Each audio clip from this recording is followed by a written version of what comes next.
Glória a Deus. Só da amada igreja com a paz do Senhor. Amém? Amém? Amém. Eu quero convidar a amada igreja a abrir a sua Bíblia no livro de Hebreus, capítulo 1,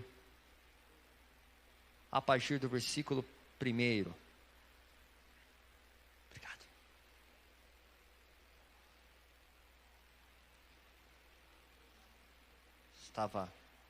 Tive a oportunidade de comentar sobre essa palavra ontem, estava relendo hoje.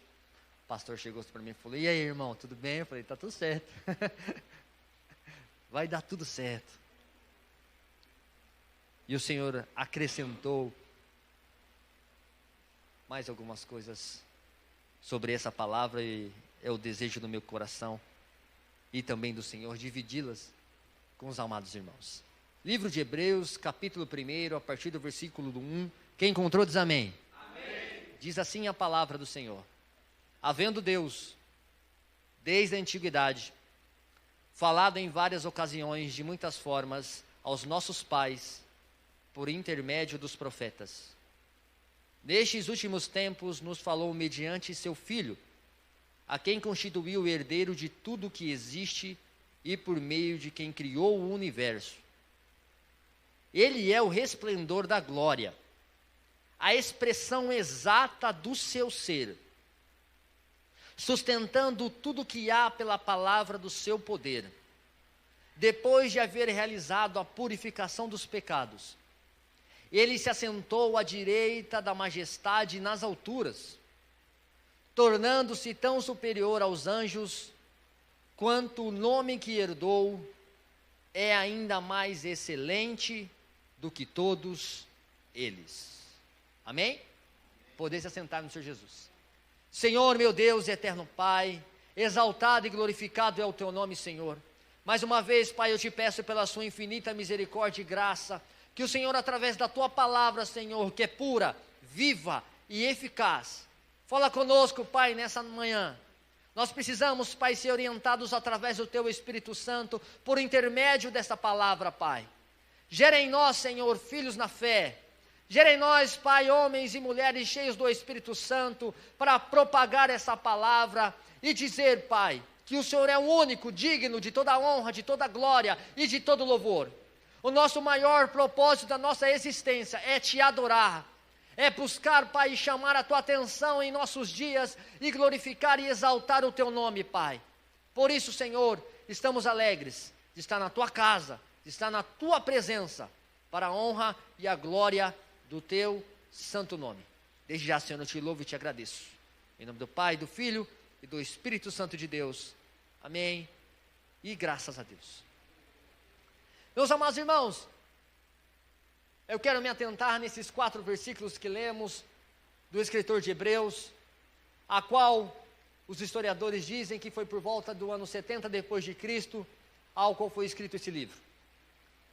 Por algum tempo, algumas pessoas colocaram aí como autor o apóstolo Paulo, mas muitos dizem que um judeu cristão fez essa obra-prima, a qual revela Cristo nos seus capítulos e nos mostra a profundidade do segredo de Deus e da sua misericórdia e graça sobre as nossas vidas. Nós lemos nos 4 primeiros versículos do capítulo 1, Deus se revelando em Cristo, expressando o seu máximo amor, a sua glória, a sua majestade em um homem, a qual a Bíblia relata que na sua boca não houve pecado, não houve engano, a qual alguns, até nos dias de hoje, reconhecem ele somente como um profeta, como um homem bom. Mas nós, através da fé e também das Escrituras Sagradas, sabemos que ele tem um papel determinante na criação do universo. Ele estava com Deus em todos os momentos, ele participou de todos os momentos da criação. Ele está conosco, como diz a promessa da palavra, até a consumação dos dias. Ele é o Senhor, ele é o Cristo, ele é o digno de toda honra, de toda glória e de todo louvor. Eu quero reler com você alguns versículos, começando do 1. O escritor diz: havendo Deus desde a antiguidade falado em várias ocasiões e de muitas formas aos nossos pais por intermédio dos profetas. Quando eu reli esse versículo, me levou até Gênesis, a qual quando chama Abraão para sair da sua parentela, a qual promete que ele vai ser pai das nações, o qual cumpre dia após dia a promessa do Senhor, e avança dia após dia para isso. Abraão foi firmado nessa promessa, a qual Deus declarou, e de maneira nenhuma se apartou nela, dia após dia com dificuldades, com momentos difíceis, com momentos delicados, com a sua família passando aí por alguns apuros, dizendo em especial o seu sobrinho Ló, ele sempre teve a sua fé no Senhor. E no momento mais difícil, quando Deus pediu o seu filho, ele cria fielmente no seu coração que Deus era autossuficiente, poderoso, para ressuscitar Isaque dos mortos, das cinzas, mesmo sabendo que nunca Deus havia feito um milagre daquele, ou um feito desse, ressuscitado alguém no seu tempo. Abraão foi um diferencial. Ele é relatado também no livro de Hebreus como o ícone da fé, chamado por pai da fé. E até hoje o seu nome ecoa nos púlpitos, trazendo aí o seu testemunho, trazendo a sua jornada, trazendo a sua caminhada no Senhor, e nos ensinando dia após dia, que a fé é um instrumento essencial para se aproximarmos perto do Senhor. E trazendo Abraão como exemplo, ele vai alargando as suas tendas para Isaque, para Jacó, para José, para os juízes, para os profetas maiores, para os profetas menores, que vem falando desse Deus poderoso, que vem anunciando que Ele irá voltar, que irá ter o dia do Senhor, nos aproximando cada vez mais de Cristo, anunciando que Cristo vai vir, que o Messias vai chegar. Desde Gênesis até o começo do Novo Testamento, há um ator principal, há um centro de tudo, a base de todas as coisas, e não podemos deixar isso ocultar, porque Ele é o princípio, Ele é o fim, Ele é o alfa, Ele é o ômega, Ele é Cristo, o nosso Senhor, aleluias. Ezequiel fala para que Deus venha trocar o nosso coração de pedra e colocar de carne. Os profetas menores dizem sobre o dia do Senhor que Ele vai chegar, o dia do juízo, o dia do julgamento, onde todo olho verá, todo joelho se dobrará e toda língua confessará que Jesus Cristo é o Senhor, aleluias. Ele vem relatando dia após dia, ano após ano, milênio após milênio. Cristo é a revelação plena de Deus sobre as nossas vidas. Vamos para o versículo 2. Ele diz: nesses últimos tempos, nos falou mediante seu Filho, a quem constituiu o herdeiro de tudo, o que existe, e por meio de quem criou o universo. Aleluia. Ele vai falar que nos seus tempos, nos tempos atuais, Cristo se revelou à humanidade. Nós conhecemos muito bem e relatamos, enfatizamos que Deus amou o mundo de tal maneira que enviou o seu Filho para que eu e você viéssemos ter o privilégio de ter a vida eterna. Cristo, na sua jornada, no seu ministério, 3 anos e meio, ensinando, discipulando, nos dando a oportunidade de ver os seus testemunhos escritos em relatos bíblicos, a qual até hoje é constituído como a palavra do Senhor, escritura sagrada, mostra os seus feitos. João, em seus relatos, diz que há muitos feitos que não foram escritos, porque não há de caber livros para escrever os feitos de Cristo sobre aquele tempo. Mas não é porque os relatos não têm como caber dentro das Escrituras que se findou a obra do Senhor. Pelo contrário, dia após dia, Deus vem escrevendo histórias e mais histórias para que o seu nome venha a ser exaltado. Mas eu tenho uma pergunta agora. Eu queria dividir com vocês. quando que é que nasce um verdadeiro adorador? João diz que o Senhor procura os tais, que o adoram em espírito e em verdade. Se Ele procura, quer dizer que nós não estamos na totalidade sendo isso. Ainda, requisitos de pessoas que não conhecem a Deus, não conseguem se tornar um verdadeiro adorador porque não conhecem a sua majestade, a sua glória. Não conseguem identificar os feitos de Deus em todo o tempo. E por isso não se englobam nesses tais a qual Deus o procura. Mas quando é que ele nasce? Quando ele surge? Quando é que ele compreende que ele é um verdadeiro adorador? Será que é por causa de um momento de dificuldade que ele vai gerar? A nossa irmã Miriam trouxe umas quartas passadas sobre Filemão, a qual Paulo tem encontro com Onésimo em prisões.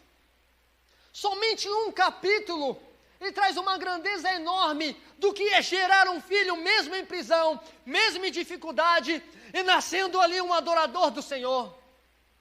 Será que nós precisamos ser gerados em dificuldades, em dores de parto, para reconhecermos toda a majestade do Senhor, para reconhecermos que Ele é bom e a sua misericórdia dura para sempre? Será que precisamos ser moldados, como Jeremias diz, igual Deus mostra para ele em vasos de barro, ser desconstruídos para ser reconstruídos novamente? A graça de Deus superabunda em nossas vidas e nos dá a oportunidade de ouvir que Ele é bom. Aleluias! Infelizmente, os adoradores, pela sua maioria, são gerados em dores, em momentos de dificuldade. Mas por incrível que pareça, é nesses momentos que nós estamos mais próximos, que o nosso coração está mais apto a ouvir a voz do Senhor. Ele fala que Cristo se revelou em nossos tempos. E eu separei alguns encontros com o qual Cristo teve com as pessoas. Por mais que a multidão seguia a Cristo, Ele tinha os seus encontros particulares, os seus momentos tete a tete, de comunhão, de busca, de entrega, de misericórdia, de graça. A mesma palavra diz que Deus é ciumento por nós.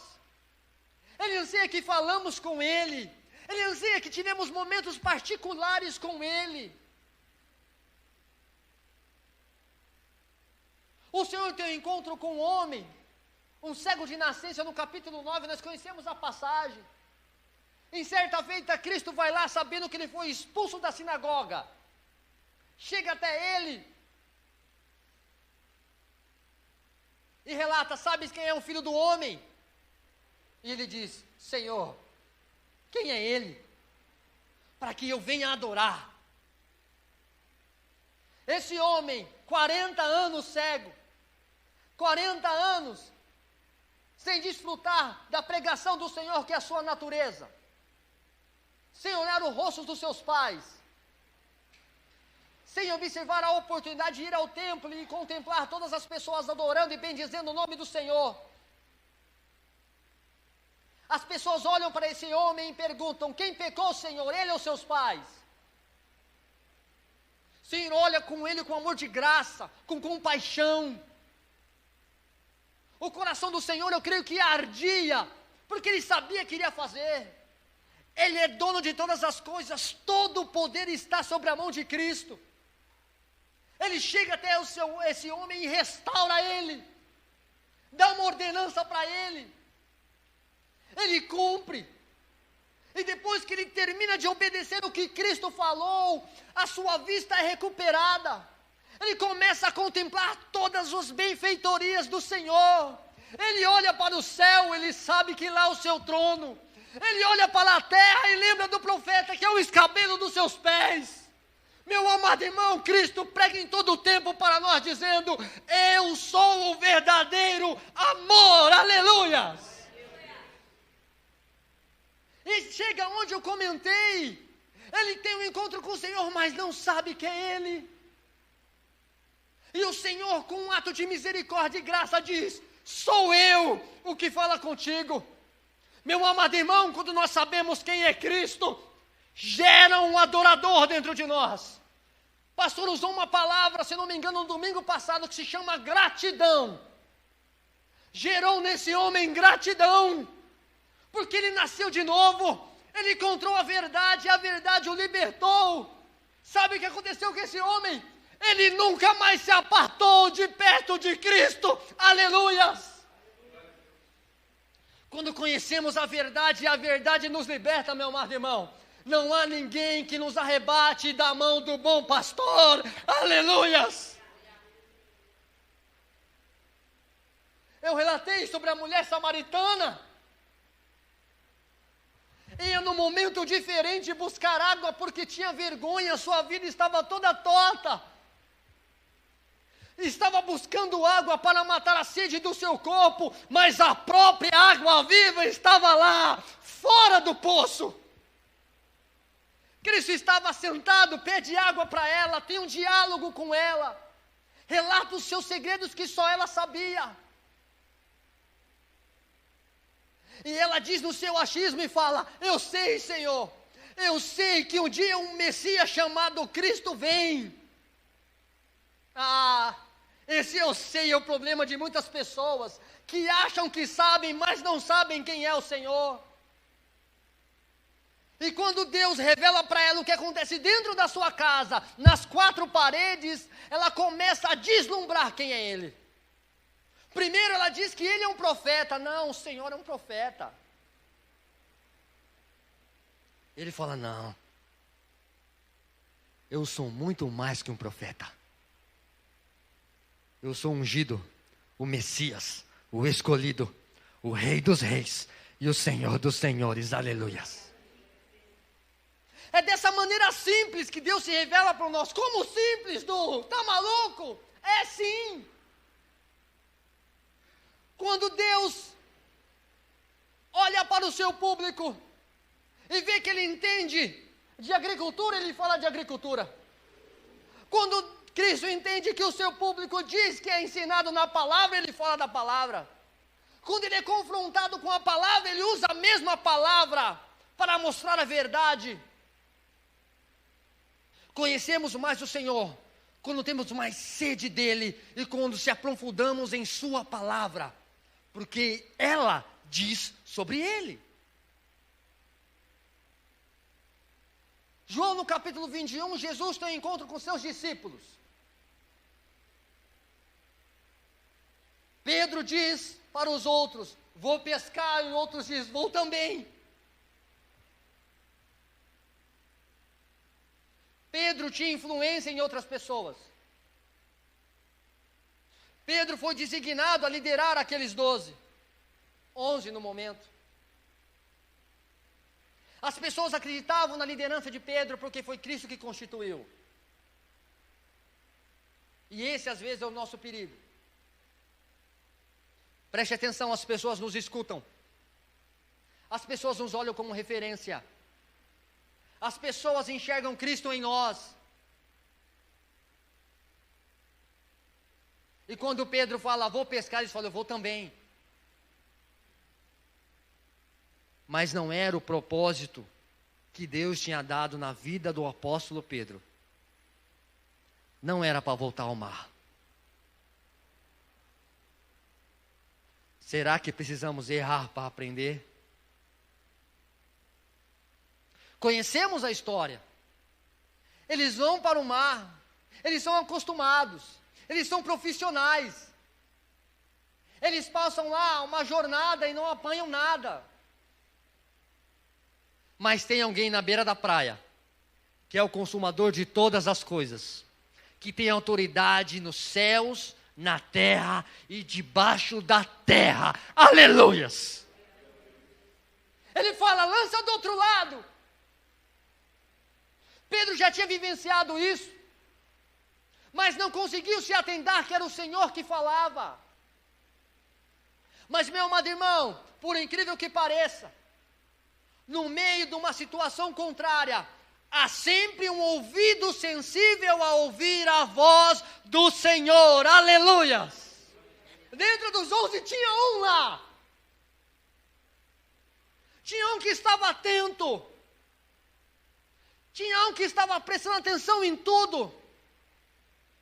Meu irmão, esse um pode ser você dentro do barco, pode ser você dentro da sua casa, pode ser você dentro da universidade, pode ser você dentro do trabalho. Ele chega até o líder que é Pedro e fala: Pedro, vem cá, deixa eu te contar uma coisa. Eu não sei se você percebeu, mas quem está na beira da praia é o Senhor, aleluias. Era o mais novo de todos eles. Ele ouvia Cristo falar, ele estava próximo, era íntimo dele. Na transfiguração ele estava lá, nas curas ele estava lá, quando Lázaro foi ressuscitado ele estava lá, quando a mulher entrou com bálsamo e derramou nos pés de Cristo ele estava lá. Como temos a proximidade, intimidade com o Senhor, quando colocamos em nosso coração que queremos estar perto dele, aleluia.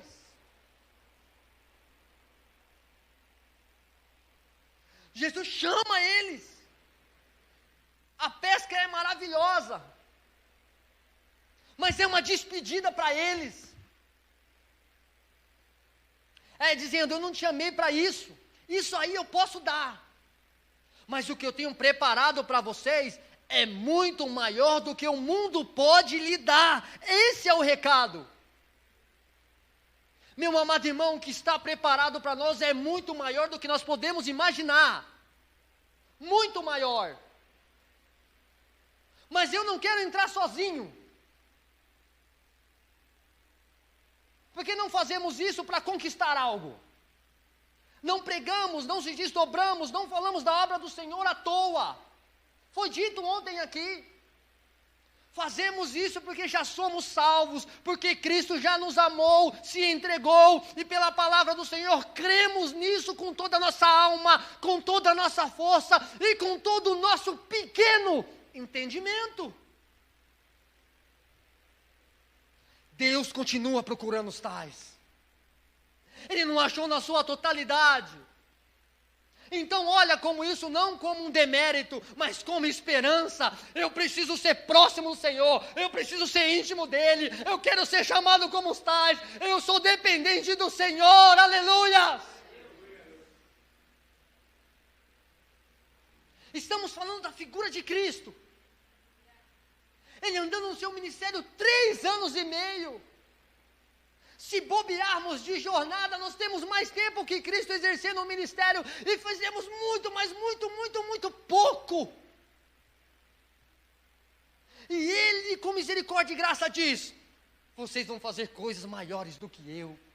Cristo falando essas coisas, meu amado irmão, é bondade, é graça, é encorajamento, é verdade. Ele já fez todas essas coisas. Mas mesmo assim, deposita em nós, vasos de barro, o seu maior segredo, o Espírito Santo de Deus, aleluias. Atos 8 diz de um homem chamado Filipe, a qual está atento à voz do Senhor no momento de perseguição. A igreja está lançada para todo lado, a perseguição é ferrenha. Há um homem capitaneando todas essas coisas, e é Paulo de Tarso. Escreve cartas, prende os santos do Senhor, tanto homens como as mulheres. O povo de Deus é espalhado. E por incrível que pareça, em vez de diminuir a obra do Senhor, ela só aumenta, ela só cresce. Porque o inferno jamais vai prevalecer sobre a igreja. O Espírito Santo fala de trás dos seus ouvidos. Ele vê uma carruagem passando e fala: corre lá. Tem um homem lendo, ele não compreende o que está lendo. Diz a palavra do Senhor que Filipe corre até lá e diz: entende o que lês? Você já imaginou, irmão, Deus falar para você: vai até fulano lá e fala para ele. Ele está lendo lá, mas ele não compreende o que é. Alguém tem que ensinar para ele. Irmão, já foi dito nesse púlpito, eu vou relembrar você. Nós não conseguimos aprender sozinhos. Não dá. Precisamos de alguém que nos instrua a se achegar próximo do Senhor. Não dá para fazer a obra sozinho. Independente do seu cargo eclesiástico, independente da sua vontade, não dá. Tem que ter alguém dotado do Espírito Santo, com o entendimento ao qual Deus dá conforme a necessidade da sua igreja, para nos ensinar o caminho que nós devemos andar. Agora, uma pergunta para você. Agora você está apto a renunciar o seu eu e seguir esse caminho, a tomar essa decisão? Eu preciso aprender. Quando Felipe chega até o eunuco, pergunta para ele, ele fala: como vou compreender se não tem ninguém quem me ensine? Felipe não perde a oportunidade de falar para ele: então para a carruagem aí que eu vou te falar quem é. Ele pergunta, fala: o profeta está falando de quem? Dele mesmo? Ou de outro? Foi a abertura, foi a brecha que Felipe precisava de anunciar que aquele, igual o profeta Isaías dizia, era o Cristo, era o Messias, aleluias. Às vezes você pede, irmão, no seu íntimo uma estratégia para falar do amor de Cristo. Você até convida pessoas para vir para cá e elas não vêm. Mas, meu amado irmão, seja uma carta escrita pelo Espírito Santo, seja um testemunho vivo do Senhor, deixa Ele transparecer nos seus atos que você é um filho de Deus, aleluias.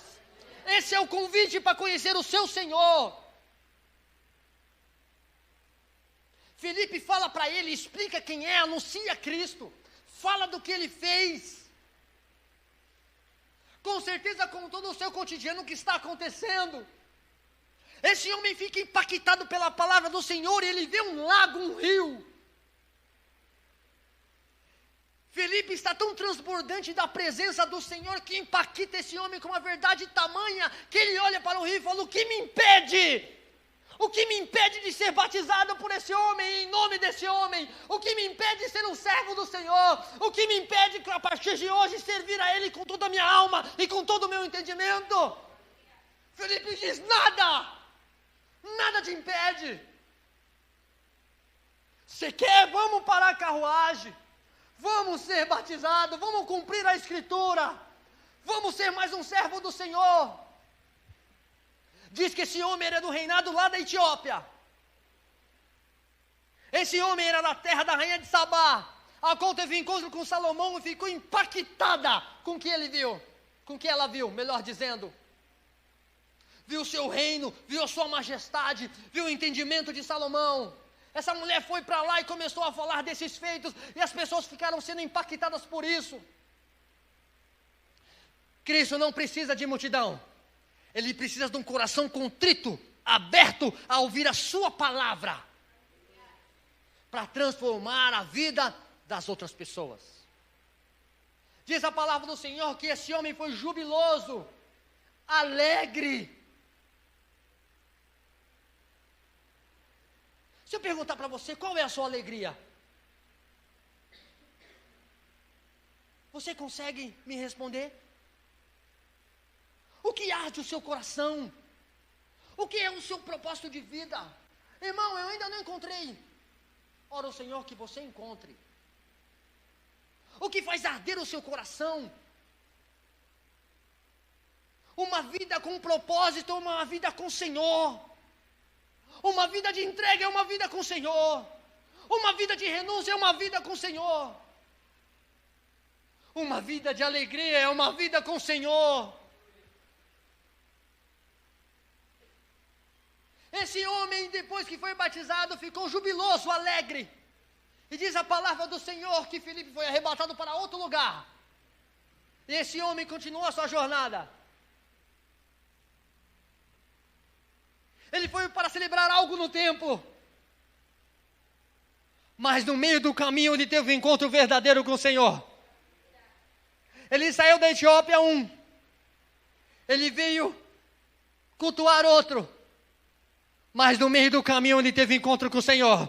E voltou sendo um servo do Deus Altíssimo, anunciando que Ele é o Rei dos Reis e o Senhor dos Senhores. Olha a oportunidade que Deus nos dá de falar da tua palavra, do teu amor e da tua graça.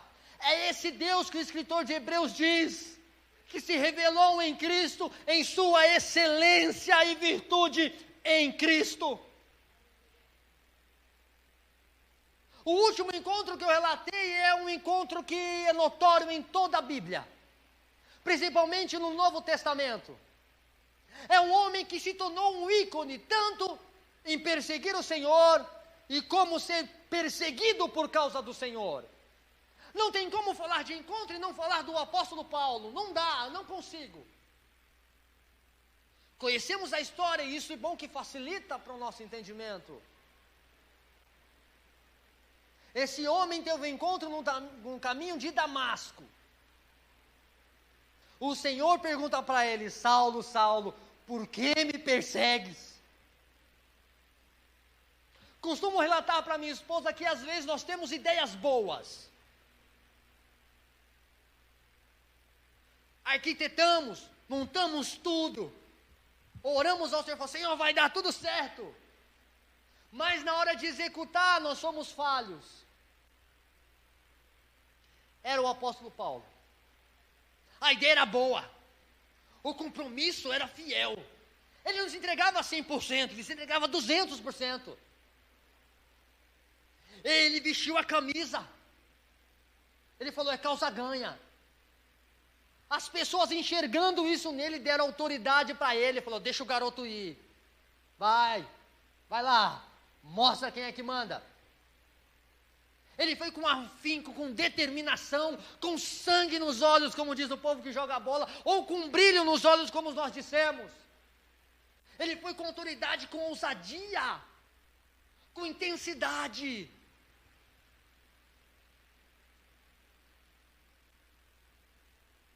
Mas quando ele teve encontro com o Senhor, e quando Deus separou ele para a boa obra, ele compreendeu que a ideia até era boa, mas o propósito e para quem era é que estava errado. A ideia pode ser boa, irmão, no seu coração que arde aí, mas como iremos descobrir se a execução está sendo com eficácia? Só descobrimos isso quando a base é Cristo, quando o resultado é Ele ser glorificado. Quando as pessoas olham para nós e enxergam Cristo em nós e não eu, aí está sendo bem executado, aí a eficácia é garantida, aí o resultado é a glória de Deus, aleluias. Esse homem tem um encontro com o Senhor, é separado, e quando Ananias tem a ordem de ir até lá, ele fala: Senhor, eu conheço esse homem. Esse homem é perigoso, Deus.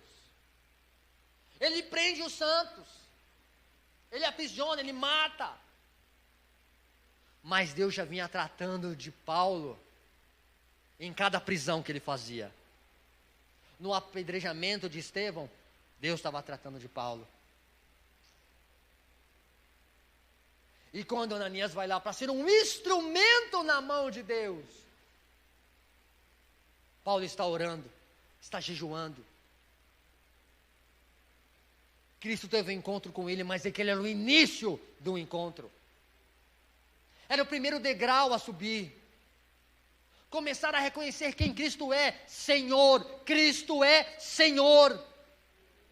Cristo trata do apóstolo Paulo diferente. Ele separa o apóstolo Paulo. Vem cá. Deixa eu te instruir. Deixa eu te mostrar verdadeiramente o conhecimento. Deixa eu me revelar a você quem realmente eu sou. E você vai compreender o que é andar no propósito correto. Diz a palavra do Senhor, 14 anos na Arábia. Barnabé resgata esse homem para Antioquia, para começar a fazer a obra. E para resumirmos esse encontro do apóstolo Paulo, ele é o homem que mais escreveu cartas do Novo Testamento, é o homem que mais abriu igreja, é o homem que mais apregoou. É o homem que deixou para nós a sã doutrina através da palavra do Senhor. E até hoje é o maior teólogo reconhecido nos 4 cantos desta terra. Porque o Senhor o ensinou e ele compreendeu quem é Cristo sobre a vida dele. Agora, meus amados irmãos, nós queremos tomar essa decisão de sermos separados para a obra do Senhor, de entender o propósito ao qual Deus nos confiou em nossas mãos e tomarmos essa decisão de sermos separados. Não haverá uma mágica, não haverá uma porta de luz. O que haverá uma decisão ardente em seu coração e uma necessidade de dependência de Cristo em nós, para compreendermos que precisamos trilhar o caminho do Senhor, ao qual Ele nos designou, e nos mostra através da Tua palavra. Quando compreendemos essas coisas, está começando a ser gerado um adorador, ao qual o Senhor procura os tais, que o adoram em espírito e em verdade. Para finalizar, o escritor de Hebreus, no versículo 3 e 4, ele vai enfatizar a revelação de Cristo. E aí nós entramos no desfecho da mensagem. Ele vai dizer assim, versículo 3: Ele, que é o resplendor da glória e a expressão exata do seu ser, sustentando tudo que a palavra do seu poder, depois de haver realizado a purificação dos pecados, ele se assentou à direita na majestade e nas alturas, tornando-se tão superior aos anjos quanto o nome que herdou, e ainda mais excelentes do que eles. Aleluias! Ele vai enfatizar depois da sua realização, da purificação dos pecados, depois que Cristo se entregou na cruz do Calvário, por amor de nós, nos dando uma chance única de ser chamados filhos do Deus Altíssimo, de ser salvos através da sua misericórdia e graça, depois da sua ressurreição e aparição, depois que ele designa os discípulos dizendo para pregar o evangelho, anunciar a toda criatura que é chegado o reino dos céus, ele é assunto aos céus, e o seu lugar está lá, à destra do Pai, para reinar eternamente. Aleluias! É esse Senhor, é esse Deus, é esse Rei, é esse Cristo, a qual o escritor de Hebreus relata em seu livro. Deus revelou-se em Cristo a máxima e a plenitude do seu amor e da sua graça para a sua criação, que nós viemos compreender dia após dia, que sem Cristo nós temos uma vida sem propósito. Sem conhecer Ele, jamais chegaremos a alcançar algum êxito, porque iremos estar buscando a nossa glória. E o propósito que o Senhor nos designou não é esse. É para que o nome dEle venha ser exaltado através das nossas vidas. Amém? Assim eu agradeço a oportunidade e as palmas ao Senhor.